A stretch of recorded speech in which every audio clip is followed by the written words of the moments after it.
சேர்த்திட பாதையெல்லாம் நிழலாக கூட வந்தாரே.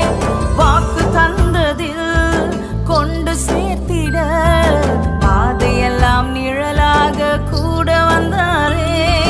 போகும் வழியெல்லாம் உணவானாரே. வாக்கு தந்த கானானை கையளித்தாரே. ஆராதிப்போமே அவரை.